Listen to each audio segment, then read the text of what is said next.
Hola, ¿qué tal? Bienvenidos a mi canal Matemáticas en la Historia con Álvaro y más. Hoy sin más va a hablaros de un matemático hindú muy célebre, Srinivasa Ramanujan.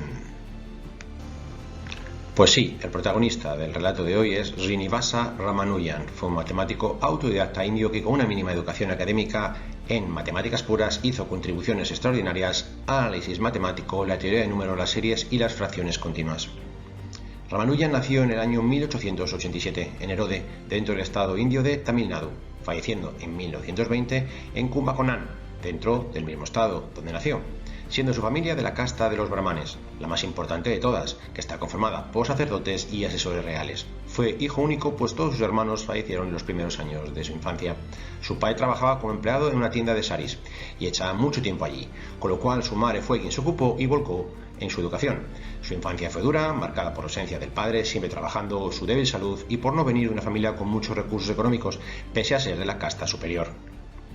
Pese a todo, y a tener que estar en los años iniciales donde cursaba la educación primaria cambiando de escuela por residía en casa de sus abuelos paternos y maternos indistintamente, lo cual no generaba una estabilidad, fue al acabar primaria cuando él sacó las mejores notas del distrito de Kanyaman, donde residía. En 1897, que ese mismo año, empezó la escuela secundaria, donde inició su contacto con las matemáticas formales, que resultó ser donde se encendió la chispa por esta ciencia que no paró hasta su temprano fallecimiento.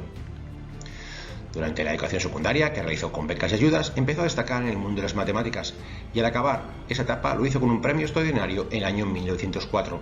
Sin embargo, desde 1903, su cabeza estaba en un libro de matemáticas llamado Synopsis of Pure Mathematics, que era una colección de 5.000 teoremas que Ramanujan estudió con dedicación obsesiva. Fue tal su dedicación al estudio del libro citado antes y a las matemáticas que la beca recibida para estudiar en el Government Arts College of Kumbakonam fue perdida por Ramanujan, pues tenía la cabeza solo puesta en las matemáticas y no empleó el tiempo necesario para poder tramitar la misma. Siguió igual y sin poder acabar ninguna titulación universitaria en otros intentos que realizó. Por lo cual, sin un título universitario, dejó la universidad y continuó su formación independiente en matemáticas. En ese punto de su vida subsistió en la pobreza extrema. Durante los duros tiempos narrados antes, él siguió centrado en el aprendizaje, daba clases a estudiantes y construía sus famosos cuadernos, donde él registraba todos sus descubrimientos. Fueron 4 simples cuadernos de hojas arrancables, pero que tienen un contenido magistral y son piezas de museo y investigación en su país natal. También llegó a tener trabajos menores en departamentos de impuestos y contabilidad en su estado, siendo allí donde estableció contacto con un matemático aficionado. Era llamado Ramaswamy Iyer, que había fundado la Sociedad Matemática de la India. Él mostró sus trabajos a otros matemáticos amigos, que quedaron impresionados con la destreza de Ramanujan. Con el apoyo de todos ellos, Ramanujan pudo continuar sus investigaciones y publicó por primera vez en el Diario de la Sociedad Matemática de la India.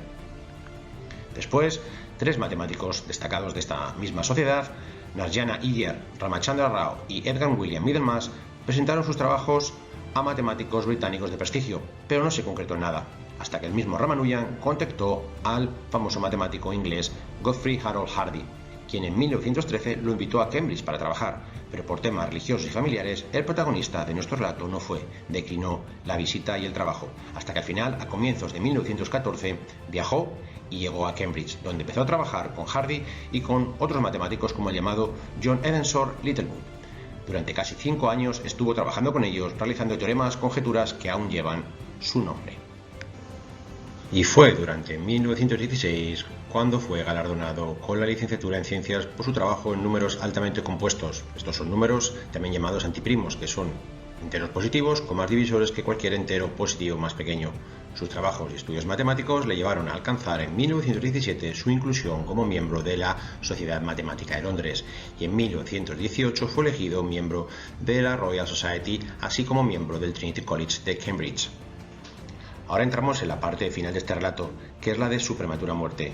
Se ha comentado en líneas anteriores de su precaria salud, que durante su estancia en Inglaterra empeoró por motivos de la dieta, el estrés y su obsesiva involucración en sus investigaciones matemáticas. Esto le llevó a acabar hospitalizado por tuberculosis y avitaminosis.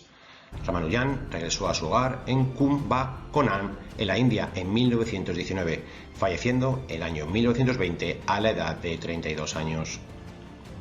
Una de las anécdotas más célebres de este ilustre matemático fue la que aconteció con Hardy alrededor del número 1729. Como Ramanujan era un fan de hacer juegos con los números, en una de sus visitas durante las comparecencias en la casa de Padme en Londres que tenía, el segundo, que era Hardy, fue a visitarle, y como parte de la conversación le dijo que el taxi que le había llevado allí era el número 1729, que según Hardy era un número no especialmente atractivo, a lo que Ramanujan le dijo: «¿Qué va? Es muy notable, pues es el número más pequeño expresable como la suma de dos cubos de dos modos diferentes». Este ha pasado a llamarse el número de Hardy y Ramanujan y lo tienes en pantalla allí. Puede ser expresado como 1 al cubo más 2 al cubo o como 9 al cubo más 10 al cubo. Si te ha interesado, suscríbete a mi canal Matemáticas en la Historia con Álvaro en YouTube a través de este código QR o bien usando el icono de suscripción que aparece en el margen inferior derecha de la pantalla de este vídeo. También puedes seguir disfrutando y aprendiendo en mi web de matemáticas didácticas, Matemáticas para Carlota, que puedes encontrar a través de este código QR o bien te dejo el camino indicado donde se encuentra alojado en Sites. Muchísimas gracias por tu tiempo y tu atención. Hasta muy pronto. Adiós.